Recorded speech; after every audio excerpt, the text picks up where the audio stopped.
Hello Malegaon, ये है आपकी आवाज। वो खुद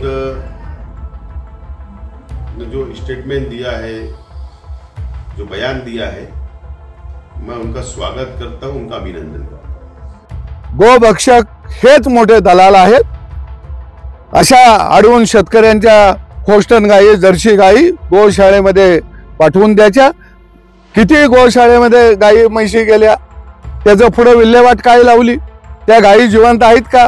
अरे तुम्हाला कामं धंदा आहेत का नाही? तुम्ही 10-20 गाया पाळा, धारा काढा, शानमूत काढा, व्यवसाय करा की रे बोक्यानो। शेतकऱ्याच्या जीवावर कुठे जगायला लागलाय तुम्ही? और वो शेतकरियों के नेता है, शेतकरियों की परेशानी क्या है वो जानते हैं। गौरक्षक जो अपने आप को गौरक्षक बोलते हैं कि गौ की रक्षा करने की जो बात करते हैं, पहले उन्होंने तय कर लेना वो किसकी रक्षा की बात कर रहे हैं। ज्या वेळेला ज्या ठिकाणी एखादा जर गुन्हा घडत असेल तर तो गुन्हा थांबवण्यासाठी, ते गाय गोवंशाची रक्षण त्या ठिकाणी गोरक्षा करण्यासाठी कायद्याने या ठिकाणी आम्हाला अधिकार दिलाय आणि त्या अधिकाराचा वापर करत वेळ प्रसंगी ज्या ठिकाणी आवश्यकता असेल त्या ठिकाणी आम्ही त्या गोमातेची रक्षा करू। पहले गौ वंश की रक्षा की बात करते थे, अभी काला जानवर भी पकड़ने का धंधा शुरू करें, गाड़ी रोकने का धंधा शुरू करें। तो ये सिर्फ वो ब्लैकमेलिंग करने के लिए, एक समाज को टारगेट करने के लिए गौरक्षक इस तरीके के धंधा करते और राजनीति करते हैं। आज शेतकरी परेशान है। शेतकरी जब आत्महत्या करता तो कि गौरक्षक जाते कि उसकी हमदर्दी के लिए या उनकी मदद करने के लिए। जब जानवर बीमार हो जाता तो उसकी दवा पानी के गौरक्षक जाके करते क्या? जब दुष्काल पड़ता तो क्या गौरक्षक उनको चारा पहुंचाते क्या?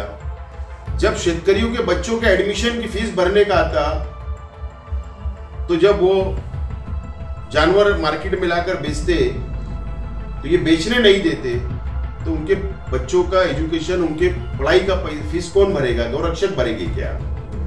बाल बच्चों की जब शेतकरियों की शादी आती है, उनके बच्चों की, वो जानवर बेच के अपने शादी करते हैं तो कि ये शादी खर्चा गौरक्षक उठाते हैं क्या? इनको अधिकार किसने दिया है? ये जो धंधा है ये बंद होना चाहिए और इसके अंदर पुढाकार सदाभाऊ खोत जैसे नेताओं ने लिया, मैं अभिनंदन करता हूं। लेकिन शेतकरी भाइयों ने भी, किसानों ने भी, सदाभाऊ खोत और शेतकरियों ने भी रास्ते पे आना चाहिए। मैं शेतकरियों के बाजू में रहूंगा। शेतकरियों के हित में आंदोलन करना पड़े, आंदोलन करने के लिए मैं तैयार हूं। लेकिन ये गौ रक्षकों को कहीं ना कहीं ब्रेक लगना चाहिए, इनके ऊपर कड़क शासन होना चाहिए। जो ये दो समाज को लड़ाकर अपनी राजनीति सीधी करना चाहते हैं तो इनके ऊपर सरकार ने कड़क शासन करना चाहिए। ये मत का मैं भी हूं। मी पाहिलं हे गोरक्षकवाले टेम्पो भरला गायीचा की पुढच्या त्यांच्या कार्यकर्त्याला फोन लावतात, तो त्याच्या पुढच्या कार्यकर्त्याला फोन लावतो, एक जण पुन्हा पोलीस स्टेशनला फोन लावतो आणि सगळे मिळून त्याच्या मागे लागते ती। अरे तुम्हाला कामं धंदा आहेत का नाही? राज्य सरकार से मेरी भी डिमांड है, चाहे वो प्राइवेट गौशाला हो या गौशाला समिति हो, सिर्फ मालेगांव शहर का नहीं, मैं तो बोलता हूं संपूर्ण महाराष्ट्र के गौशाला समिति का ऑडिट होना चाहिए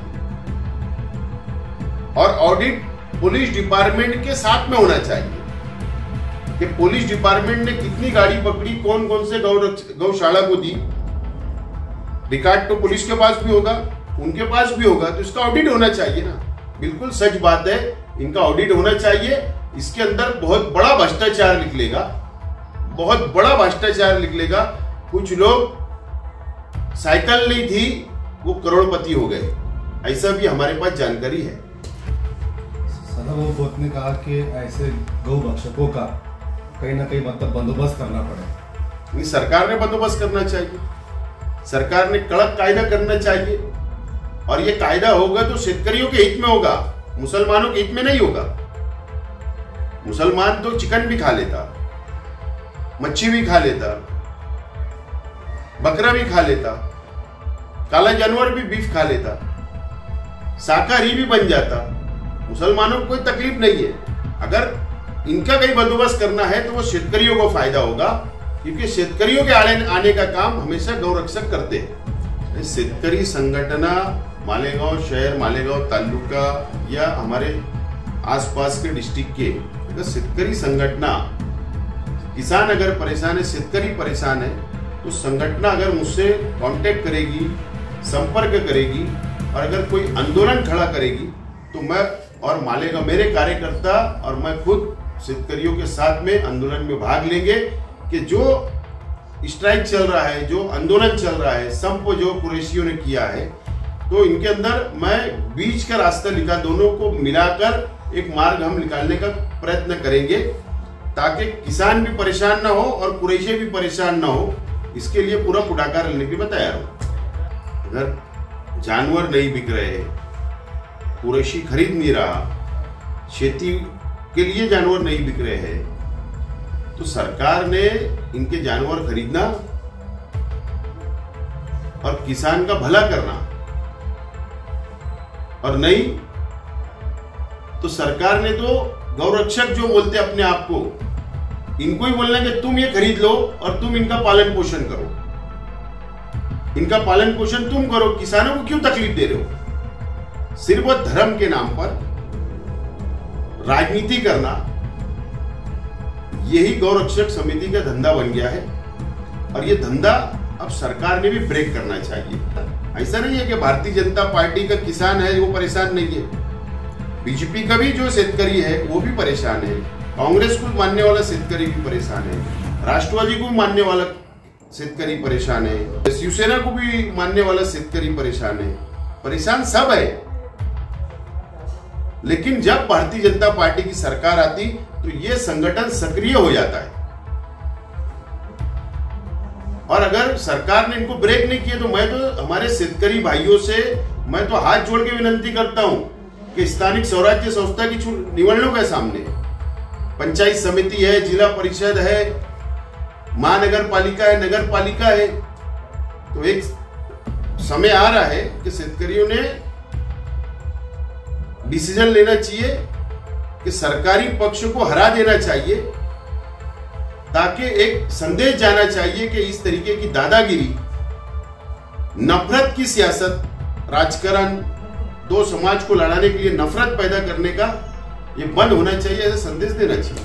ऐसी खबर मिलती रहती है कि जो गौशाला में जानवर पकड़कर लेकर जाते हैं, कोर्ट से ऑर्डर हो जाते हैं, उसके बाद भी गौशाला वाले कई गौशाला जानवर को छोड़ते नहीं है, परेशान करते हैं उनके जानवर। इसीलिए मैंने कहा ना कि ऑडिट होना चाहिए, कितने ऑर्डर हुए कोर्ट ने, कितने जानवर छुड़े या नहीं छुड़े, या पुलिस ने कितने लोगों को छुड़ा कर दी, या पुलिस ने जानवर पकड़ के उनको कितना दी, इसकी ऑडिट होना चाहिए।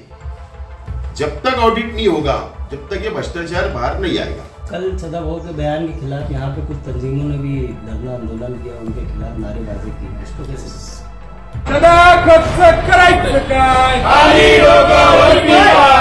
देश किसानों से चलता है, महाराष्ट्र का राजनीति किसानों के ऊपर है, शेतकरियों के ऊपर है।